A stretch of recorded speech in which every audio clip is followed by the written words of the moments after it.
Друзья, одна из главных легенд, которая связана с грузино-армянскими отношениями, которая портит эти самые отношения, гласит, что якобы в конце 18 века, когда персидское войско во главе с Ага Мухаммед-ханом вторглось в Карто-Кахетинское царство, вторглось в Тбилиси, вошло, в какой-то момент Ага Мухаммед-хан уже собирался возвращаться обратно, так как начал думать о том, что не сможет победить грузинское войско, и уже собирался возвращаться, как я уже сказал, и в этот момент к нему пришли представители армянской общины из Тбилиси и сообщили ему, что грузинское войско на самом деле очень маленькое и у них нет пушек. Насколько это все нелепо и глупо, и так, я думаю, вы сами тоже догадываетесь. Но я постараюсь эту теорию опровергнуть устами самих грузинских историков. Я представляю вам сейчас отрывок из исторического подкаста. Два историка, грузинских историка, Дмитрий Силакадзе и Ника Хоперия. Дмитрий Силакадзе в то же самое время является военным историком, который отлично разбирается в Ртанинской битве.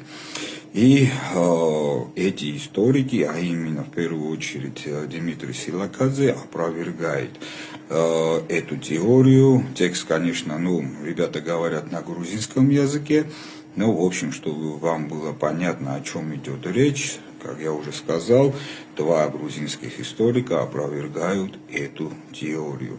Очень интересно, я надеюсь, что мои братья и сестры грузины посмотрят, послушают и сделают для себя выводы.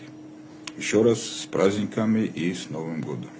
10 სექტემბერს გაიმარჯვეს ქართველებმა, მაგრამ ეს კიდევ და კიდევ სადაზვერო ბრძოლა იყო და აქ არის ერთ-ერთი ცნობილი მითი ზღაპარი, რომ ვითომ 10 სექტემბერს ქართველებმა რომ გაიმარჯვეს, აღა მაჰმად-ხანი აპირებდა წასვლას უკან, იმიტომ რომ დამარცხებულად ჩათვალა თავი და აიცოდა ქართველებს კიდე დაჯარები ყავდათ.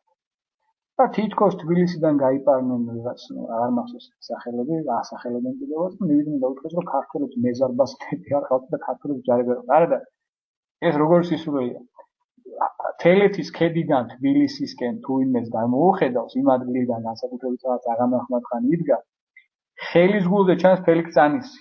ხელის გულზე ხედავდა ბრძოლის მსვლელობას და ერეკლეს ჯარებს აღა მაჰმად-ხანი. და იმასაც ხედავდა, რომ ზარბაზნები ყავდა, ხო?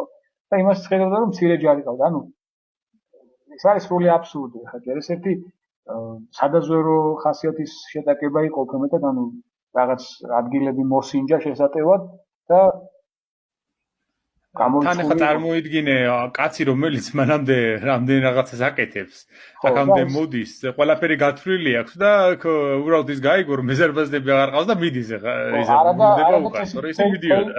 არა, პირიქით დაყოლიყოთ.